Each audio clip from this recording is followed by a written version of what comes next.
Good morning, good afternoon, good evening, or good night, depending on where you are in the world and what time you're listening to this. But welcome back to the channel, everybody. And yeah, it has been a while. A lot has been happening, and yeah. So a lot of the main reason why I'm in Jamaica, as you all know, I had a dream. Not a dream. When I visited Jamaica for the first time when I was 13, I knew that this was my destiny. Um, I've wanted a guest house. It's something that I've been thinking about over the years, and didn't think that it would actually come to reality. You know, when you have a dream. Oh, ants! Goodbye, ants. What tree am I under? Yeah. So you know, when you have a dream, but you think that that's all it is—a dream, like wishful thinking.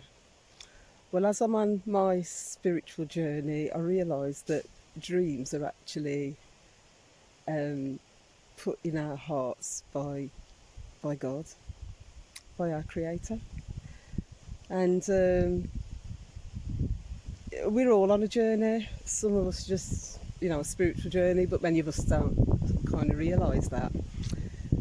Well, anyway, back to I've been a bit silent. I haven't posted any videos. There has been a lot that's been happening.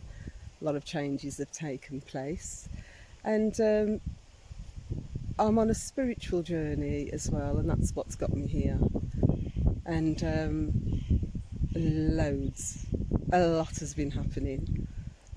I've been talking to quite a few people about the situation here, and I thought rather than going through it all again, I'll just post the recordings so you can kind of get a flavour of what's been happening. And yes, I might be posting quite a few videos out, and this is also what I feel I'm led to do.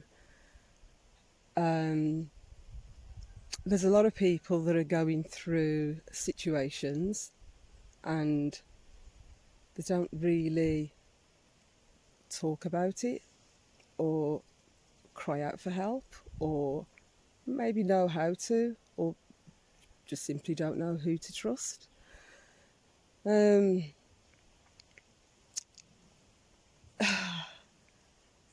Let me say this.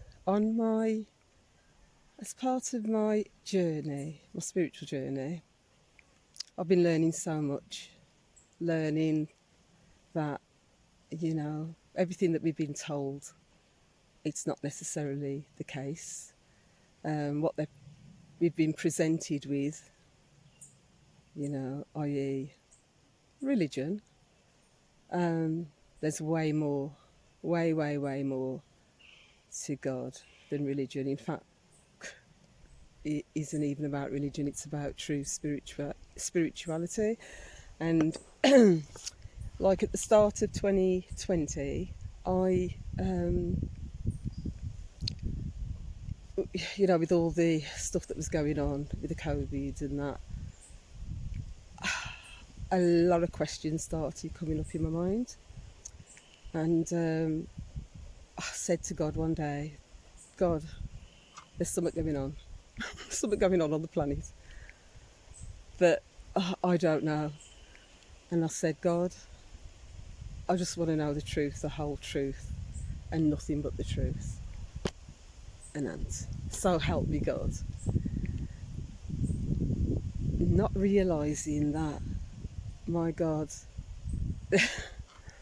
God was going to show me so many truths. Truth about myself, truth about the Bible and religion, truth about schools, just everything that I've ever learned. Realised that it's all based on deception and lies, and I just started to do my own due diligence, and you know, thankfully at the time I had made a decision that when the, you know, the vaccine came out, or the clot shot, whatever you want to call it, I weren't having it, based on my own due diligence and meeting with, not meeting, but looking into,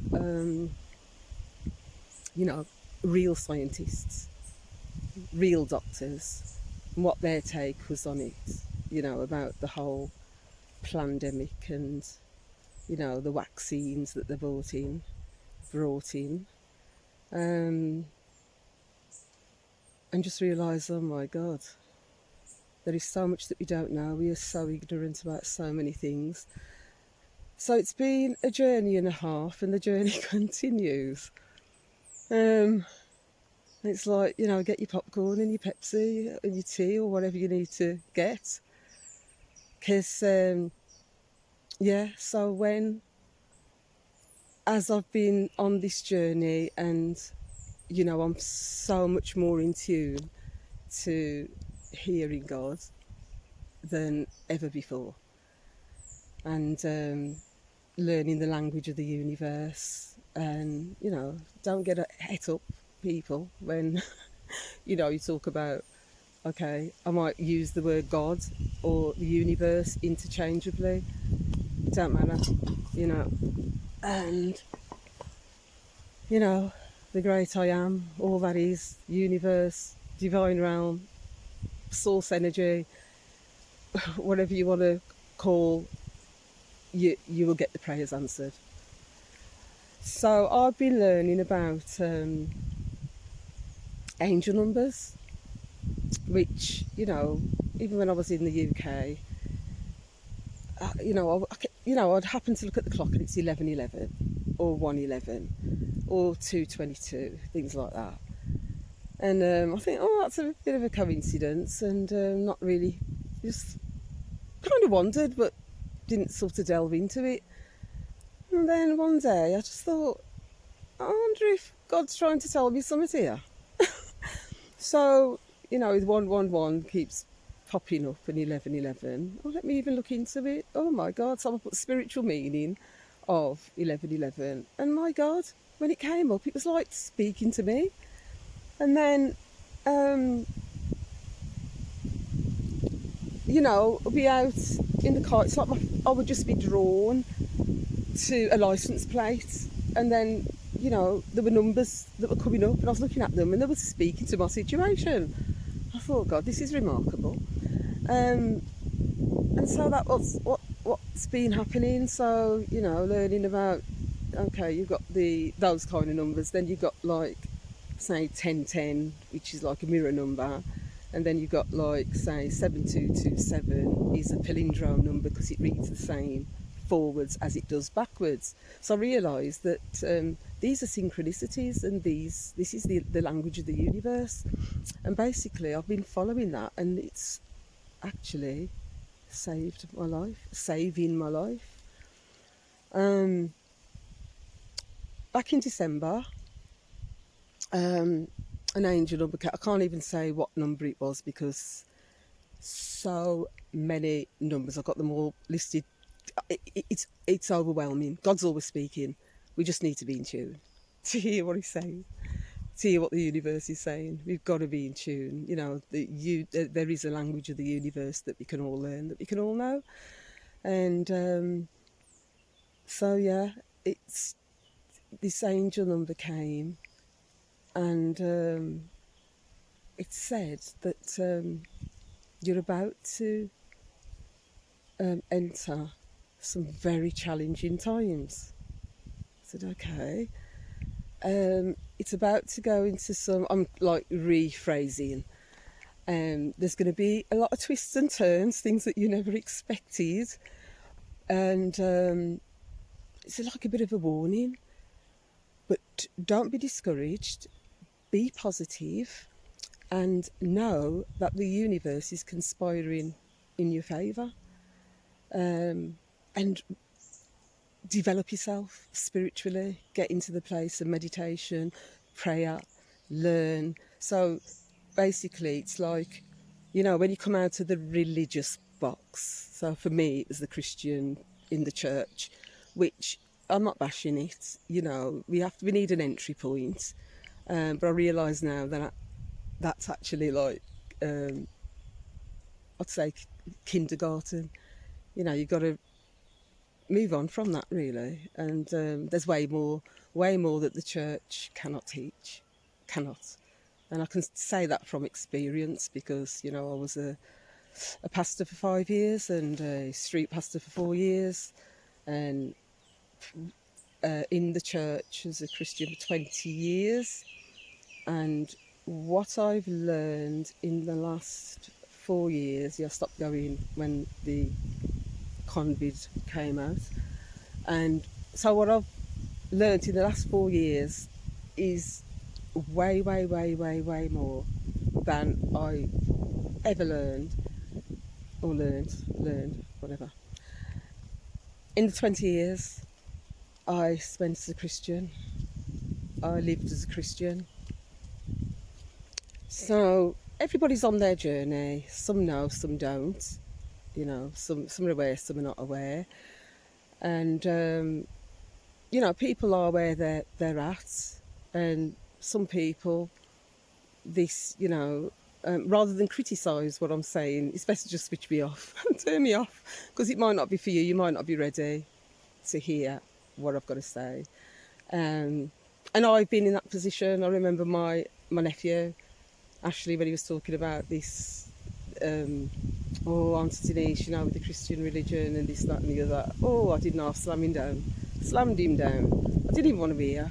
I thought, you don't even know anything, and I actually condemned him to hell. And this is what, you know, I was a Christian. That's what I was doing. That's what I was brainwashed to do: condemn people to hell. And oh God, I've learned so much now. But you know, the good news of the gospel is there's no hell. But that's a story for another day.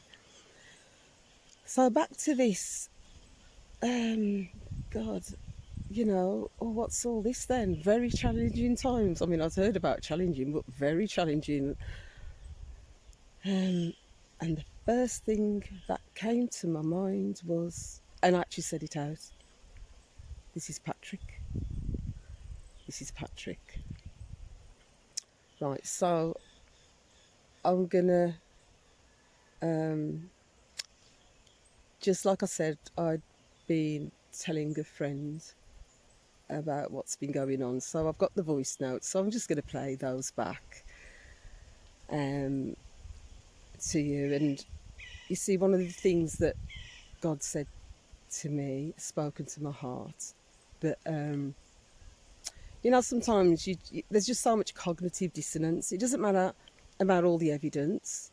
Like, for example, I don't go to church, but I will get Christians that will condemn me for not going to church and think that I'm not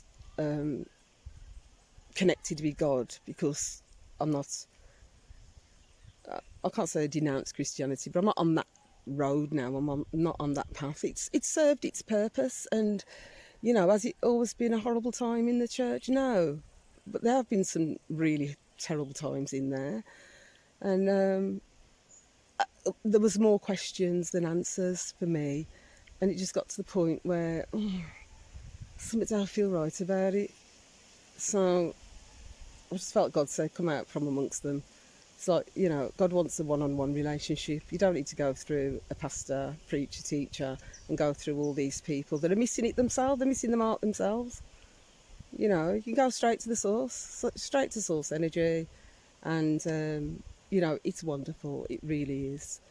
God is so good. Universe so good. The divine realm just absolutely amazing. So, yeah, there's been a lot that's been happening, and God has said to me, because I'm just in complete surrender. I said, you know, whatever you want to do with me, God, do. Wherever you want me to go, whatever you want me to say, I'll do it. I just don't fear any man or anything. I'm here because I want to be free, and you know, just in around nature. Just look at that. That's where I live. Absolutely beautiful. Absolutely love it. Connect easy. It's just beautiful, really is. But God says, basically, okay, sometimes you can't tell people. You got to show them. So basically, God has put on my heart, just share your life. And he kind of emphasised this even more with, a colleague and friend. Hi, Pauline. Honestly, she said something to me, and she doesn't even realise that it was actually God speaking to her. Because when I says, I'm going to do a YouTube channel, because, obviously it's a side hustle, isn't it, when you get enough viewers and that. Which, by the way, please like, please subscribe, and share this video. You're going to want to share it, because the things that are going to come are going to be blowing your mind, to be quite honest with you. So yeah, definitely share it. And she said, oh yeah, she says it's a good way of making money, and like years to come, people click on and you can still be making money from like old videos, basically. And she says, yeah, she says, be really interested. She says, make sure you share the good, the bad and the ugly. And I'll tell you, those words just amplified in my heart. And I knew, I says, this is God saying, I want you to be transparent. I want you to be honest, because it's only the truth that's going to set people free. And we've been living a lie and deception. These elites tell you what they want you to hear. So that's why the title of this is The Good, the Bad and the Ugly. That's where it came from. So so the recording sort of started from December, and I feel the time's right now is right for me to share things. I mean, especially as another colleague contacted me yesterday. She said, well, what day are we on today? It's Wednesday, so she contacted me on Tuesday morning, and she said I'd been on her heart. I kept coming to her mind, and so she said, she hadn't heard anything as well, not seen me post anything, and I'd been heavy on her mind, so it's not just her. So thank you to Icy and Marge, people reaching out to me. I tell you, the support is immense. It's amazing. So I do appreciate people, and and thank you for the subscribers as well, and for the new subscribers. I do appreciate your support. So here's the story. Let me start with this one. This one's I think it's all gonna shock you, but this particular one. Right, so we come here and we've got solar, but because the pound went right down when we got here, so what we wanted to get we couldn't get, but I was thankful that we got. I didn't even think that we were going to we would have enough money to buy the house, to be honest with you. And as it turned out, by the time it all sort of came through, it went up, but it didn't go up massively. But they gave me a higher rate because they said of the amount of it, you get a different rate. But it was, at the time, it was only like I think when I came, it was like 141. It was ridiculously low at one point. But when I was in England, I was asking for, to get some Jamaican dollars. And there was 141. I went, forget it, I'll wait till I get there. I ended up bringing some American. I thought, no, I'll just leave it. And then it was like 140 this, then 150, then one. And, I was trying not to change too much money. And it was a bit, I'd never seen it that low. It was a challenge. It must have been set up by the universe just for me. Because one of the things that, even come in here, God said I'm going to strip you back. So every crutch is going to be moved. So that's your financial, your everything. So it's like total dependence on the universe. So, you know, like when it gets to that point and money's going down, you know what God said, and I know that He's been meeting me and different things happening. But anyway, you know, thankfully as well, because I didn't think we'd get the house, and we managed to get the house and obviously the car.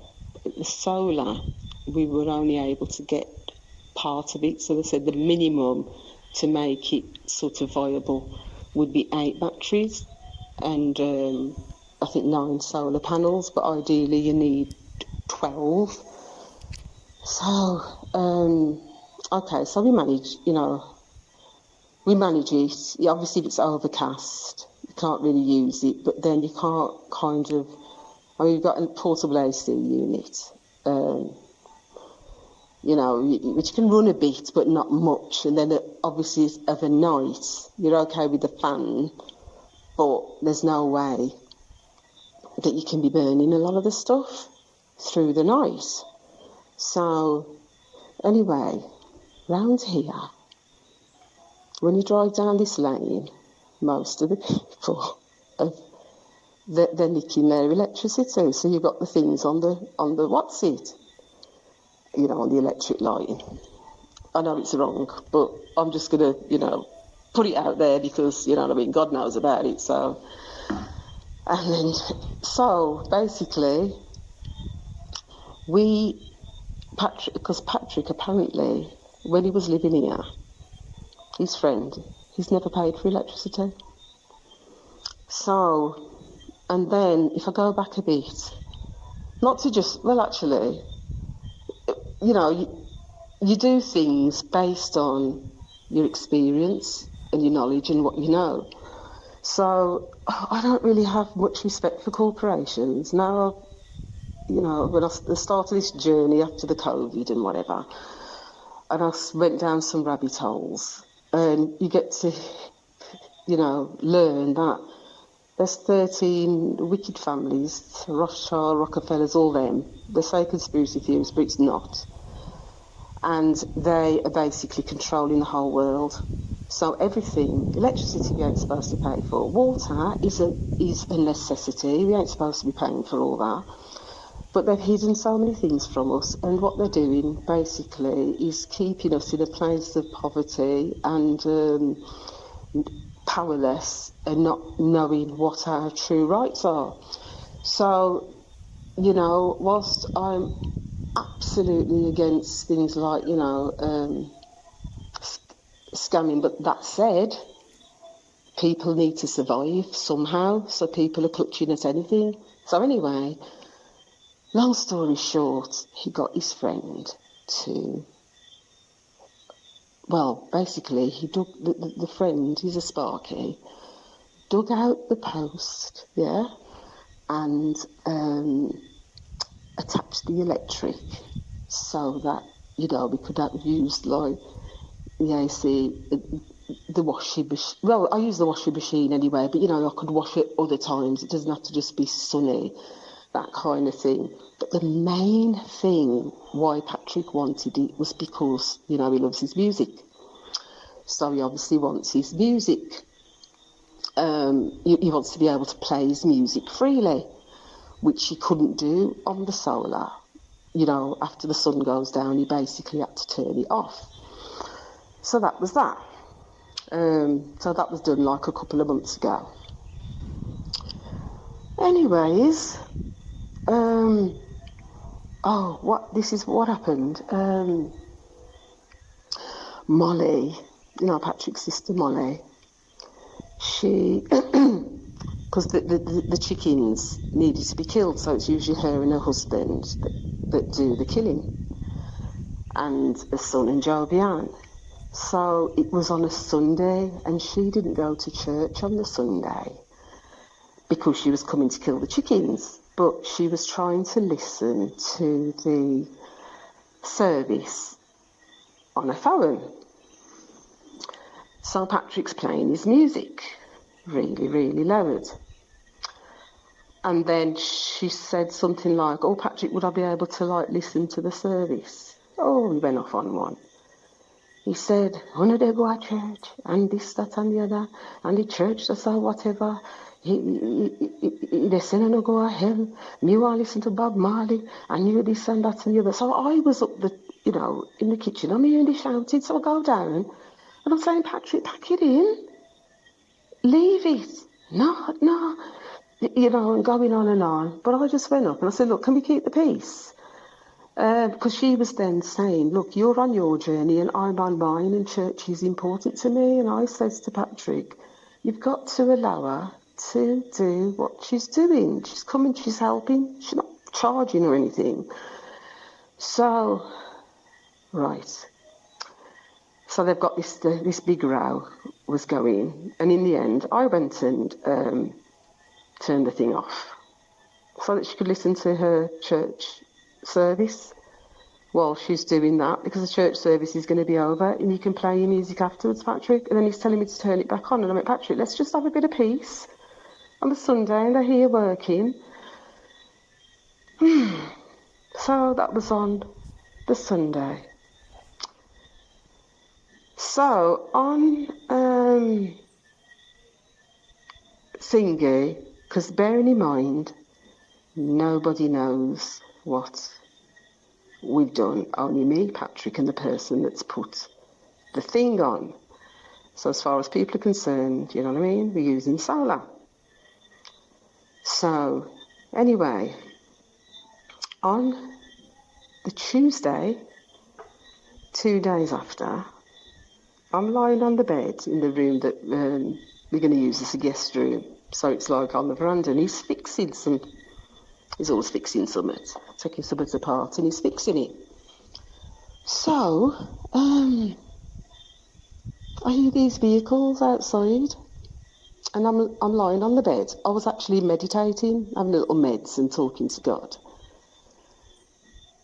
So then I hear somebody like shouting to him, and he goes to the, to come and get the keys to open the grill. And he turned to me and he said, "It's JPS. Andrea, me heart start beat." Oh my God, it's beating. It's like I could see my heart coming out of my chest, and I thought, "Now, man, Denise, just take some deep breaths. You're in the place of meds. Just stay here and relax." And I'm breathing in and breathing out, and I says, "God," and I pray the most mad prayer. I look back and I thought, what a thick prayer to pray. But anyway, it was like, "I'll cause them not to see it," and this, that, and the other. And and I see when they're walking past, and look, obviously gone in the direction of the wiring. So after a bit, it's like I felt the universe saying, "I've got this," and this incredible peace came on me. So my heart stops beating, and I'm lying on the bed, and it's like, don't worry about it. Don't worry about what's to come. Oh God. So the next thing, I see a few of them coming into the house, and then obviously they come in the bedroom, and I'm lying there, and I just didn't flinch. I didn't get up. I just lay on the bed because I'm talking to God. I'm talking to the universe. I'm asking for divine assistance. And then they goes into the bathroom, and anyway, comes back out. And next thing, or was that before? Oh no, I think it was after that. Can't remember the exact order. But the one comes in with Patrick. The police were there as well, and said they were arresting him. He's going to have to go to jail. Jesus. So, but I've got this peace on me, Andrea. I can't explain it. It's just peace. So he's having a meltdown now. and literally in tears. And he says, what can I do? What can I do? And he went, I've just come to, we've just moved from England because, we didn't want the vaccine. And he was just reeling out all this stuff that must have sounded like a load of crap to them. So they said, well, and he said to me, he said, you know that you're a criminal. Didn't really answer. He said, you know that you're not going to be able to travel. I think, well, I ain't got no plans to anyway. You won't be able to go to England. Well, I'm living here now, so not really a problem. But anyway, the police are here. We've got to go and write up these papers, and basically you've broken the law. Da da da da da. Patrick's got to go to jail, and the husband, that's where he's got to go. The police are here, and which there was. Funnily enough, it was the police, one of the policemen that came when Jodianne called them. So, tell you. So, oh my God, honestly, I'm looking back and I'm kind of, oh God, you're good, and I'm just kind of, oh God, it's just like you ain't heard anything. So, basically, they said that, if he goes to court, going to court, it could cost how much millions? They were probably lying, I don't know. But basically, they had us by the short and curlies. And then he came in and he says, like, I'll leave you and you. And I says, well, what can you do? Basically, he just says, well, what's going to happen? What can you do? He says, I'll leave you and your husband to talk. So I says, well, we'll talk about what? And Patrick goes, they want 500,000, and then, that's it. They'll call today. And it's like, well, Patrick said most of the houses around here, they got the thing hooked up on the WhatsApp. And they come here, obviously, and then he's saying that somebody's grassed on us, basically. And I says, Patrick, not necessarily. It must have been, because it must be that guy over the road who's a scammer. I said, yeah, you just got to be careful about what you say and what accusations go out. And I says, look, we're the ones that did it. So there's going to be repercussions for every action, and this is it. And I says, all I know is I have got some incredible peace. And the thing was, I was praying, as you know, for God to provide money for us to do get the kitchen completely done. We need the tiles, we need this, the cement and whatever. And yeah, we sold the bikes, but that's still, weren't enough to do what we've got to do. So, that was a blessing as well. It was all in that time that it happened. So we got to pay this like 500,000, and they want it the same day. So we don't have that. He's saying to me, the one JPS guy, have you not got anybody in England that can send it to you? And I went, you're joking? Well, you got family? No, I would never even dream of asking anybody to go and bail me out of shit what I've basically put myself in, really. No way. The only one I'm asking to bail me out of this is God.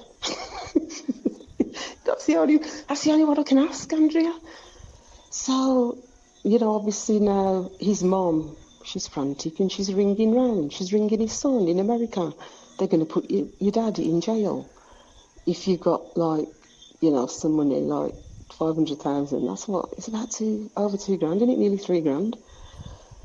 Have you got some money? So when they was asking me, I went, I've got £3, 3 English pounds in Jamaica National Bank, and I've got $7,000. That's all I had. That's all I had to my name. $7,000, from the sale of the chickens. So he ain't got it. So he goes, well, we'll give you have to basically go to the courthouse and whatever, or we can give you some time, find it by the following day. So now, Patrick is frantic. It's like, who can you ask? Guess who he said? Carl Malley. This is Molly who he cussed up, on the Sunday, and they weren't talking. Carl Malley. So calls Molly, can't get Molly. Trying to get Molly and can't get her. So he said, come on, we're going to have to go up there, go up to school, because she's working, she's at school. So all I'm thinking about, he's cussed her off. She's always saying she ain't got no money. So when we get there, Molly, you have to help me, otherwise I'm going to go to jail. And obviously had to say what he did, what we done, whatever. So she's, hasn't got no money, she says. She's maxed out on whatever, loans and this, that and the other. But anyway, she might be able to get something through credit union with work, but there's no way she can get like 500,000. So he goes, what about Terry? Do you think Terry would help? She said, I don't know, you can ask him. Terry's her husband. So Patrick calls him, and he said, I'll get you some money today, but you can only get like 90,000 a time. Wow. So anyway, Patrick went and picked him up, and he went to the bank and got 90,000. And then he said about, getting a loan, and to go to these one of them ready cash place or whatever. When you're desperate, you just got to do it. So goes to we took him to Sav, to courts, and basically the loan it was for us to apply. He says, we can't apply, we haven't even got a bank account, apart from the English one. Don't have a bank account, we ain't got no history of, we don't even really exist on the system. There's no way they're going to lend us money. So, going the paper, actually, we're not going to be able to. So he was saying, like, you haven't even got 100,000. Patrick goes, no. So he says, oh, don't worry. And anyway, he gave us another 50,000. So he's given us like 140. And then, obviously they want 500, but he says, see if you can bar them down. So in the meantime, these mafia people, they keep phoning. And it's like, give me some more time. We'll give you such and such. And that day was the day Patrick had to go to the hospital for his hernia appointment. So all this was happening on that day, and he's got this appointment at 2 o'clock. So there goes, and then, at first he said, oh, I've got 90,000, or I've got 140. Then Molly got she got a loan, a credit union thing for 100,000. But then what happened was, she called us and she said that she'd left her phone on top of the car, and the car must have driven off and she must have saw somebody pick it up or whatever. So, anyway, that's another long story. There's just so many, it's just so multifaceted, this story is. It's just to be all over the place. But back to Terry. So in the end, he gets a loan for 400,000. So now we've got 400,000 plus the 140,000 that he's given us out of his account. Molly, it ended up as being 75,000. She gave me 40,000 at first. And when she gave that 40,000, then she gave me, I think I called her, to ask her when, it needs to start paying back or something or other. I can't remember what I called her for. But anyway, when I called her, she didn't give me a chance to talk. She said, that money that I've given you, don't give it me back. The 40,000. I went, oh my God, Molly. Because, that was it. I was going to say to her, because after she took the 100,000, I was going to say to her, well, just get your phone out of it and I'll still give you that 100,000 back because I'm so grateful. I'll still give you the 100,000. So that was what I called her for. And she's telling me, well, just the 40,000, God said that I mustn't take it back. You can keep that. Oh my God, I thought, people talk about Jamaicans, but they're a good people, and Patrick's always going on about his family. They're not terrible. So then she gives me another 35,000 from the thingy, so that's 75,000. So then these people call while we were at the clinic, at the hospital. So Terry's taken out the money, so we didn't even check it. He didn't check it because he didn't have time because it was like 1:45 and Patrick's appointment's at, it wasn't even that, it was about 10:50 and Patrick's appointment's at 2:00. So we didn't even check the money. You can't check it in the car, that amount. So Patrick just, he wasn't even in, I don't think it was in 5,000, I think it was in thousands. So he pushes it all in his bum bag. And while we're in the clinic now, they're calling. So he said to them, because he's saying, because I'm saying to him, don't be giving them 500. Ball them down. Everybody's saying ball them down. No, because me I got end up go to jail. Me I got end up go to jail if me do. Like, Patrick, calm yourself down. Just say that's all that you could get. I think he's coming.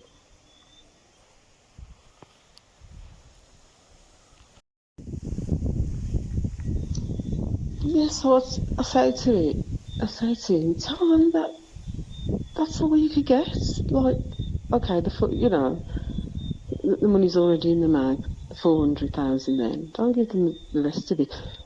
So,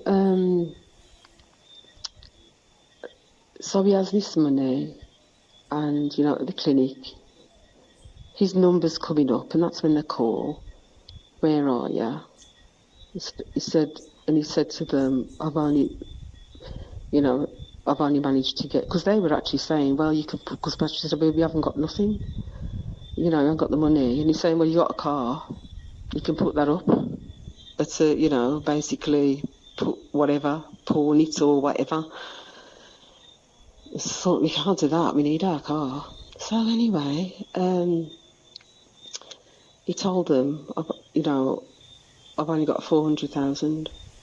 And they said, okay, they'll take that. But what they had to do, because remember they've taken the meter out, the JPS meter, and then there's all these forms that I've had to sign and whatever. And then, so anyway, 400,000. So he had to, go and give them, obviously, the money. And he comes back to the clinic and kind of relieved. But then, obviously, in the end, we've got like 600,000.